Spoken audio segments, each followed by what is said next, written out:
हे दोस्तों, स्वागत है आपका आज के इस एकदम कड़क और धमाकेदार एक्सप्लेनेशन में।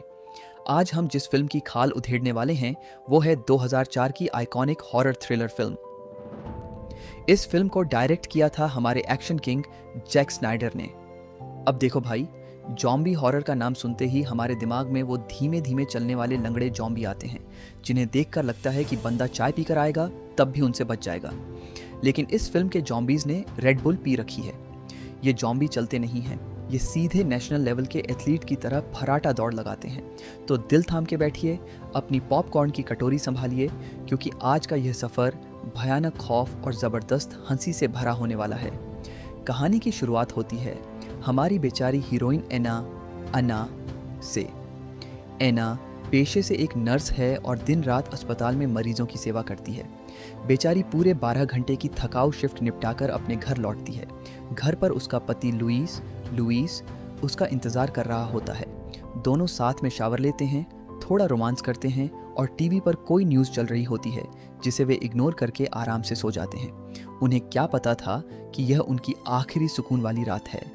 छोटा सा मजाक, भाई टीवी पर कोई ब्रेकिंग न्यूज़ चले तो देख लिया करो, वरना अगली सुबह पति नहीं नाश्ता बन जाता है। अगली सुबह सूरज उगता है, ऐना की आंख खुलती है। दरवाजे पर उनके पड़ोस में रहने वाली एक छोटी सी प्यारी बच्ची विवियन खड़ी होती है। ऐना उसे देखकर मुस्कुराती है। अरे विवियन, तुम इतनी सुबह यहाँ? लेकिन विवियन का मुंह खून से लथपथ था और उसकी आंखें पूरी तरह सफ़ेद हो चुकी थीं। इससे पहले कि ऐना कुछ समझ पाती, विवियन चीते की तरह झपटती है और सीधे लुइस की गर्दन पर चिकन 65 समझकर दांत गड़ा देती है। लुइस तड़पने लगता है, खून का फव्वारा छूटता है। ऐना जैसे तैसे विवियन को धक्का देकर बाहर निकालती है और दरवाज़ा बंद करती है। ऐना अपने पति की गर्दन दबाकर खून रोकने की कोशिश करती है, लेकिन लुइस कुछ ही सेकंड में दम तोड़ देता है। अब आता है असली ट्विस्ट। लुइस मर जाता है, लेकिन 5 सेकंड बाद उसकी आंखें एकदम सफ़ेद होती हैं और वो किसी खूंखार जानवर की तरह उठ खड़ा होता है। वो सीधे ऐना को कच्चा चबाने दौड़ता है। ऐना बेचारी जान बचाकर बाथरूम में भागती है और खिड़की तोड़कर बाहर कूद जाती है। बाहर का नज़ारा देखकर ऐना के होश उड़ जाते हैं। पूरा मोहल्ला श्मशान घाट बना हुआ था। हर तरफ गाड़ियां जल रही थीं, मिलिट्री के हेलीकॉप्टर आसमान में मंडरा रहे थे और लोग एक दूसरे को आदमखोरों की तरह काट रहे थे। ऐसा लग रहा था मानो पूरे शहर को अचानक पागल कुत्ते ने काट लिया हो। ऐना किसी तरह अपनी कार में बैठती है और गाड़ी भगाती है। रास्ते में उसका एक पड़ोसी भी उस पर हमला करने की कोशिश करता है। ऐना बदहवास हालत में गाड़ी चला रही होती है, तभी सामने एक पागल आदमी आ जाता है। कार का कंट्रोल खोता है और कार सीधे पेड़ से जा टकराती है। ऐना बेहोश हो जाती है। छोटा सा मजाक, ऐना की किस्मत इतनी ख़राब थी कि अगर वो लॉटरी का टिकट भी खरीदती तो उसमें से भी जॉम्बी निकल आता। जब ऐना को होश आता है तो दिन ढल चुका होता है। सामने एक लंबा चौड़ा पुलिस वाला खड़ा होता है जिसका नाम है केनेथ। काफ़ी सख्त और समझदार बंदा है। आगे बढ़ते ही उन्हें 3 और लोग मिलते हैं। माइकल, एक बहुत ही शांत और दिमागी बंदा जो आगे चलकर ग्रुप का अनऑफिशियल लीडर बनता है। आंद्रे, एक स्ट्रीट स्मार्ट लड़का। लूडा, आंद्रे की प्रेग्नेंट पत्नी जो बेचारी हर 2 मिनट में डर रही होती है। अब पांचों के सामने सवाल था, कहाँ जाए? सड़कों पर तो जॉम्बीज का मेला लगा हुआ है।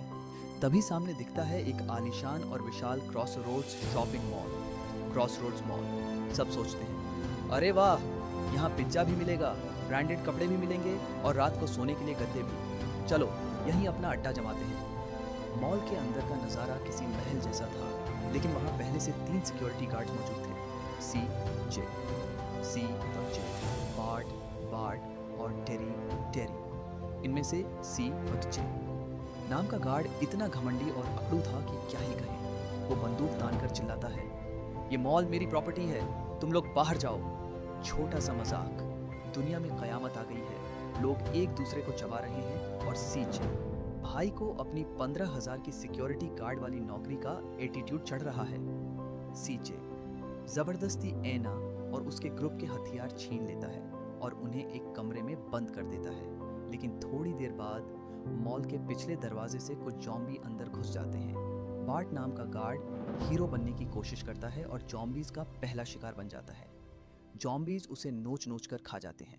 जब स्थिति हाथ से निकलने लगती है तो माइकल और केनेथ मिलकर सीजे पर हमला कर देते हैं। वे उससे बंदूक छीन लेते हैं और उसे ही हथकड़ी लगाकर बंद कर देते हैं। अब मॉल का कंट्रोल हमारे असली हीरोज के हाथ में आ जाता है। कुछ दिन बीत जाते हैं। मॉल के दरवाजे पूरी तरह सील कर दिए जाते हैं।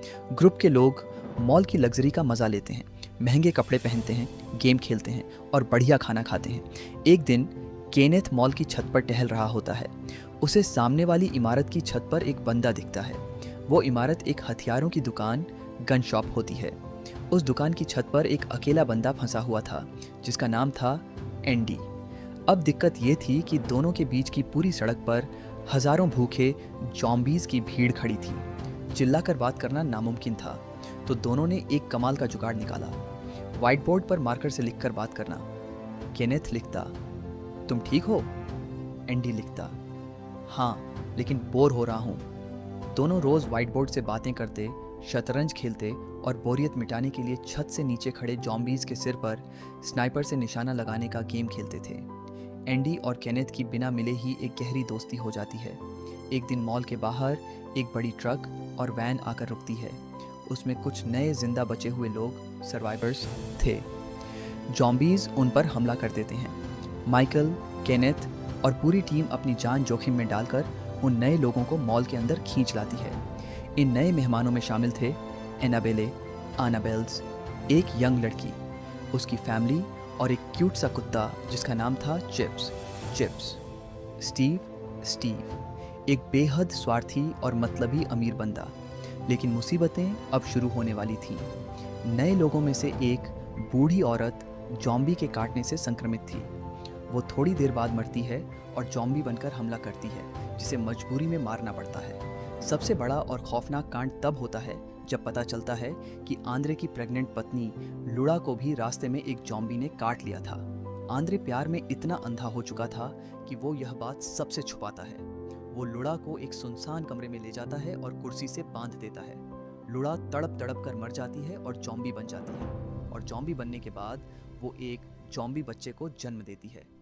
छोटा सा मजाक, मतलब भाई, बॉलीवुड और हॉलीवुड में बहुत कुछ देखा था, लेकिन न्यूबॉर्न बेबी सीधा हॉरर अवतार में आएगा, ये तो कल्पना से बाहर था।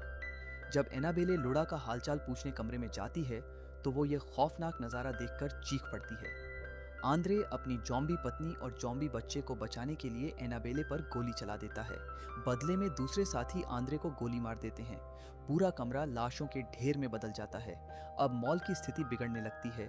बिजली कट चुकी है, जनरेटर जवाब दे रहे हैं, और सबसे बुरी खबर यह थी कि सामने वाली दुकान में बैठा एंडी व्हाइट बोर्ड पर लिखता है, मेरे पास खाना खत्म हो गया है, मैं भूखा मर रहा हूँ। अब एंडी तक खाना कैसे पहुंचाया जाए? एना एक शातिर दिमाग लगाती है। वो कहती है कि जॉम्बीज इंसानों की गंध पहचानते हैं, वे जानवरों पर ध्यान नहीं देते। वे कुत्ते चिप्स की पीठ पर खाना और एक वॉकी टॉकी बांधते हैं और उसे नीचे सड़क पर छोड़ देते हैं। कुत्ता आराम से जॉम्बीज के पैरों के बीच से निकलता हुआ एंडी की दुकान की तरफ जाने लगता है। प्लान एकदम परफेक्ट चल रहा था, लेकिन किस्मत को कुछ और ही मंजूर था। कुत्ता दुकान के अंदर तो चला जाता है, लेकिन दरवाजे का कटआउट खुला रह जाता है। एक भूखा जॉम्बी कुत्ते के पीछे पीछे अंदर घुस जाता है। वॉकी टॉकी से चीखने की आवाजें आती हैं। एंडी उस जॉम्बी से लड़ता है, लेकिन जॉम्बी उसे काट लेता है। थोड़ी देर बाद एंडी वॉकी टॉकी पर बोलता है, मुझे काट लिया गया है, और फिर सन्नाटा छा जाता है। एनाबेले अपने प्यारे कुत्ते चिप्स को बचाने के लिए पागलों की तरह वैन लेकर गन शॉप की तरफ भाग जाती है। मजबूरी में पूरी टीम, माइकल, केनेथ, सीजे को उसे बचाने के लिए बाहर निकलना पड़ता है। वे किसी तरह गन शॉप में घुसते हैं। वहां एंडी अब जॉम्बी बन चुका था। केनेथ भारी दिल से अपने दोस्त एंडी के सिर में गोली मारता है, लेकिन इस खींचतान में मॉल का मुख्य दरवाजा टूट जाता है। लाखों जॉम्बीज का सैलाब मॉल के अंदर बहने लगता है। अब मॉल एक डेथ ट्रैप, मौत का पिंजरा बन चुका था। टीम ने पहले से ही 2 बड़ी शटल बसों को लोहे की चादरों, कटीले तारों और बर्फ हटाने वाले ब्लेड से मॉडिफाई कर रखा था, बिल्कुल किसी मौत की गाड़ी की तरह। उनका प्लान था बसों में बैठकर बंदरगाह मरीना तक जाना। वहाँ स्टीव की एक प्राइवेट बोट नाव खड़ी है। नाव से समुद्र के बीच किसी सुनसान द्वीप आइलैंड पर भाग जाना जहां कोई जॉम्बी न हो। वे बसों में प्रोपेन गैस के सिलेंडर और हैंड ग्रेनेड फिट करते हैं। जैसे ही बसें मॉल के शीशे तोड़कर बाहर निकलती हैं, सड़कों पर नरक मच जाता है। जॉम्बीज बसों पर मधुमक्खियों की तरह चिपक जाते हैं। रास्ते में एक बस का भयानक एक्सीडेंट हो जाता है और वो पलट जाती है। स्टीव, वो मतलबी अमीर बंदा, मारा जाता है और जॉम्बी बन जाता है। यहाँ C.J, जो शुरुआत में विलेन जैसा था, अपनी जान की परवाह किए बिना सब साथियों को दूसरी बस में शिफ्ट करता है। जब जॉम्बीज उसे घेर लेते हैं तो वो बस में रखे गैस सिलेंडर में आग लगा देता है और पूरे टशन के साथ बोलता है, सब के सब नर्क में मिलो। धमाका होता है। C.J खुद को उड़ाकर दर्जनों जॉम्बीज को भस्म कर देता है। बाकी बचे लोग एना, माइकल, केनेथ, टेरी, एनाबेले और कुत्ता भागते हुए बंदरगाह मरीना पहुंच जाते हैं। जॉम्बीज उनके पीछे लगे हुए थे। केनेथ और माइकल गोलियों की बौछार करके उन्हें रोकते हैं। एना, एनाबेले, टेरी और कुत्ता नाव पर चढ़ जाते हैं, लेकिन माइकल नाव पर नहीं चढ़ता। एना चिल्लाती है, माइकल जल्दी आओ, नाव चलाओ। माइकल मुस्कुराता है और अपनी पट्टी हटाकर दिखाता है। गन शॉप के पास हुई लड़ाई के दौरान उसे भी एक जॉम्बी ने काट लिया था। माइकल जानता था कि वो कुछ ही मिनटों में इंसान से आदमखोर राक्षस बन जाएगा। एना रोने लगती है। माइकल कहता है, तुम जाओ एना, नई दुनिया बसाओ। एना भारी दिल से नाव का इंजन स्टार्ट करती है और नाव गहरे समुद्र की तरफ बढ़ जाती है। किनारे पर अकेला खड़ा माइकल अपनी पिस्तौल अपने कनपट्टी पर रखता है। दूर से सूरज उग रहा होता है, डॉन, और एक ठंडी गोली की आवाज़ सन्नाटे को चीर देती है। अगर आपको लग रहा है कि फिल्म यहाँ ख़त्म हो गई और हमारी हीरोइन बच गई, तो ठहरिए। असली झटका तो एंड क्रेडिट रोल के दौरान मिलता है। नाव में एना को एक होम वीडियो कैमरा मिलता है। उसमें वे अपनी यात्रा रिकॉर्ड कर रहे होते हैं। कई दिनों तक समुद्र में भटकने, राशन खत्म होने और प्यास से तड़पने के बाद आखिरकार उन्हें दूर एक सुंदर हरा भरा द्वीप आइलैंड दिखाई देता है। वे सब खुशी से चिल्लाने लगते हैं, हम बच गए, हम बच गए। नाव द्वीप के किनारे लगती है। एना, टेरी और बाकी लोग राहत की सांस लेते हुए किनारे पर उतरते हैं। लेकिन जैसे ही वे कदम आगे बढ़ाते हैं, झाड़ियों और जंगलों में से सैकड़ों भूखे जॉम्बीज चीखते हुए पागलों की तरह उनकी तरफ दौड़ पड़ते हैं। कैमरा हाथ से छूटकर रेत पर गिर जाता है। चारों तरफ चीख पुकार, खून की छींटें और चबाने की खौफनाक आवाजें गूंजने लगती हैं। और इसी के साथ स्क्रीन पूरी तरह काली हो जाती है। यानी इस कयामत से बचने का कोई रास्ता नहीं था। इस फिल्म से हमें जिंदगी के 3 बड़े सबक मिलते हैं। जब दुनिया खत्म हो रही हो तो मॉल में शॉपिंग करने नहीं, बंदूकें उठाने जाना चाहिए। अगर आपका कोई दोस्त बोले कि मुझे बस थोड़ी सी खरोंच आई है, तो भाई तुरंत 10 कदम दूर हट जाओ। और सबसे बड़ी बात, सच्चा प्यार वो है जो जॉम्बी बनने के बाद भी साथ न छोड़े। उम्मीद है आपको यह मसालेदार एक्सप्लेनेशन वीडियो पसंद आई होगी। अगर मजा आया हो तो इस वीडियो को लाइक करें, अपने दोस्तों के साथ शेयर करें और चैनल को सब्सक्राइब करना बिल्कुल न भूलें। मिलते हैं अगले खौफनाक और मजेदार एक्सप्लेनेशन में। तब तक के लिए अपना ख्याल रखें और रात को दरवाजे लॉक करके सोएं।